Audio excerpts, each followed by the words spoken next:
without you.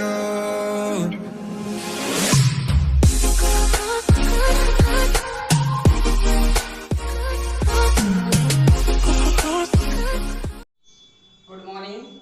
Welcome to my channel RMT classes. Today we will study about the megasporogenesis. Megasporogenesis, formation of egg cell in the ovule of ovary is known as megasporogenesis. Formation of egg cell in the ovule of ovary is known as megasporogenesis. I mean ovary में ovule और ovule में egg cell के बनने की क्रिया को ही megasporogenesis कहा जाता है.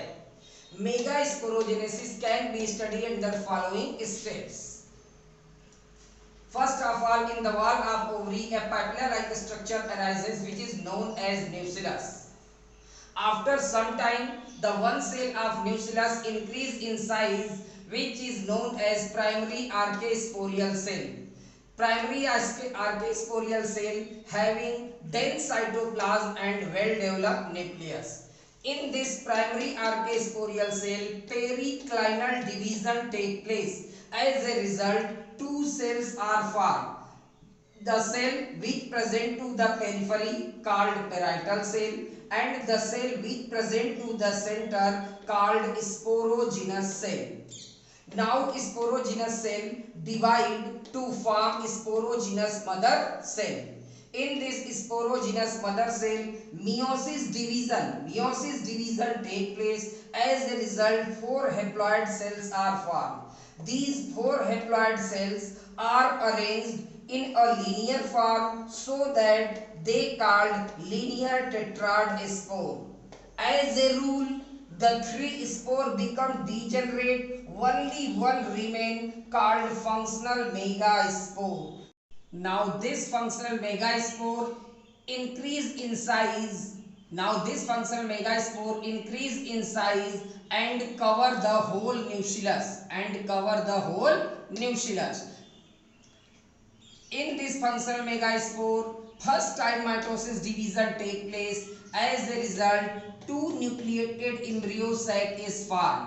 Now second mitosis division take place. As a result, four nucleated embryo sac is formed. Now third and last time mitosis division take place and 8 nucleated embryo sac is formed.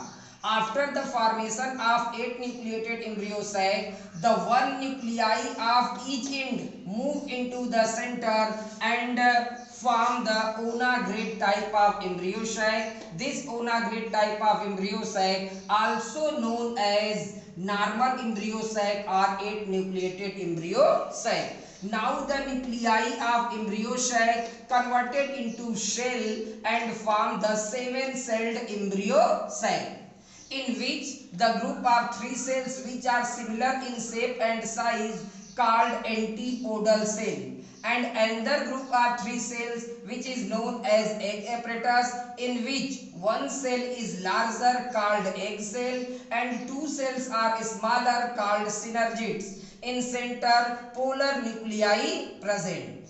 After this, the parietal cell divide to form the integument, that is outer integument and inner integument. As a result, a mature ovule is formed, in which the 8 nucleated embryo sac present and the integuments are not continuous. They form a pore-like structure called micropyle. In front of micropyle, chalaza present.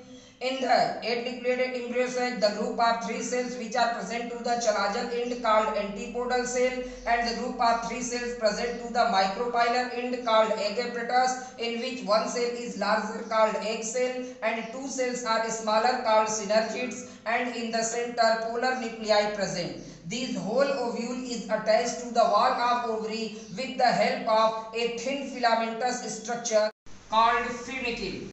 Thus, the egg cell is formed in the ovule of ovary. Thus, the megasporogenesis is completed.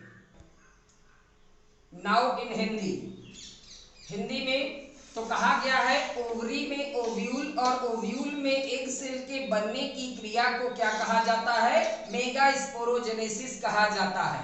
Mega sporogenesis को study के point of view से कई step में divide किया गया है।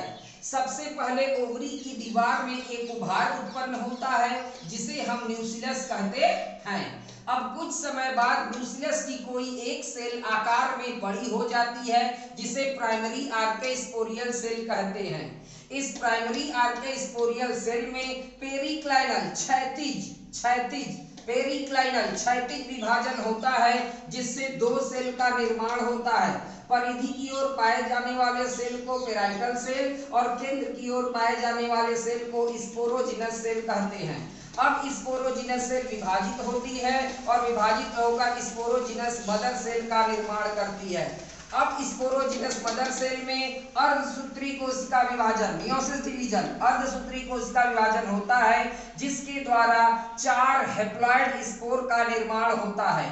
ये चारों हैप्लॉइड स्पोर जो होते हैं एक सीधी रेखा में व्यवस्थित हो जाते हैं जिन्हें लीनियर टेट्राड स्पोर कहा जाता है। लेकिन इनमें से 3 स्पोर डीजेनरेट हो जाते हैं यानी नष्ट हो जाते हैं। केवल एक ही बचता है जिसे फंक्शनल मेगा स्पोर कहते हैं। फंक्शनल मेगा स्पोर जो होता है अब अपना आकार बढ़ाता है और पूरे न्यूक्लियस को घेर लेता है। और जब पूरे न्यूक्लियस को यह घेर लेता है तो अब एक एम्ब्रियो सैक का निर्माण हो जाता है। यह एम्ब्रियो सैक हैप्लॉइड होता है, इसमें एक ही न्यूक्लियस पाया जाता है। अब इसमें समसूत्री माइटोसिस डिवीजन होता है जिससे 2 न्यूक्लियस वाले एम्ब्रियो सैक का निर्माण होता है। दूसरी बार माइटोसिस डिवीजन होता है तो 4 न्यूक्लियस वाले एम्ब्रियो सैक का निर्माण होता है और लास्ट बार यानी तीसरी बार माइटोसिस डिवीजन होता है, समसूत्री कोशिका विभाजन होता है तो 8 केंद्रक वाले एम्ब्रियो सैक का निर्माण हो जाता है। अब इन दोनों शीर्ष से एक एक केंद्रक बीच में आते हैं, एक एक केंद्रक बीच में आ जाते हैं और ओनाग्रेड टाइप या सामान्य टाइप या एक न्यूक्लिएटेड टाइप एम्ब्रियो सैक का निर्माण हो जाता है। अब इस एम्ब्रियो सैक के सभी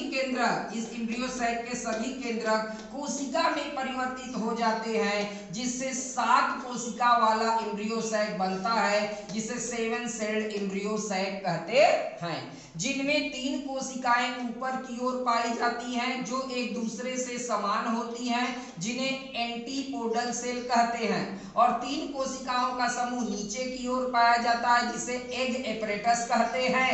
इनमें एक कोशिका आकार में बड़ी होती है जिसे एग सेल कहते हैं और 2 कोशिकाएं आकार में छोटी होती हैं जिन्हें सिनर्जिड्स कहते हैं और बीच में 2 केंद्रक वाला कोशिका पाया जाता है जिसे पोलर न्यूक्लियाई या सेकेंडरी न्यूक्लियाई कहते हैं। अब जो होता है पेराइटल सेल जो बची होती है अब उसमें विभाजन होता है जिससे इन 2 इंटीगुमेंट का निर्माण होता है जिन्हें आउटर इंटीगुमेंट और इनर इंटीगुमेंट कहते हैं। ये इंटीगुमेंट कंटीन्यूअस न होकर के एक स्थान पे एक छिद्र बनाते हैं जिसे माइक्रोपाइल कहते हैं। माइक्रोपाइल के ठीक सामने का भाग चलाजा कहलाता है। ओव्यूल के मध्य में 8 न्यूक्लिएटेड या 7 सेल्ड एम्ब्रियो सैक पाया जाता है जिसमें चलाजा की ओर 3 कोशिकाओं का समूह पाया जाता है जिसे एंटीपोडल सेल कहते हैं और माइक्रोपाइल की ओर 3 कोशिकाओं का समूह पाया जाता है जिसे एग एपरेटस कहते हैं, जिसमें बड़ी वाली कोशिका को एग सेल और 2 छोटी कोशिकाओं को सिनर्जिड्स कहते हैं और बीच में पोलर न्यूक्लियाई या सेकेंडरी न्यूक्लियाई पाया जाता है। यह संपूर्ण ओव्यूल जो होता है फ्यूनिकिल के द्वारा ओवरी की दीवार से जुड़ा होता है। इस प्रकार हम कह सकते हैं कि ओवरी में ओव्यूल और ओव्यूल में एग सेल, ओवरी में ओव्यूल और ओव्यूल में एग सेल का निर्माण हो जाता है और मेगा स्पोरोजेनेसिस की क्रिया पूर्ण हो जाती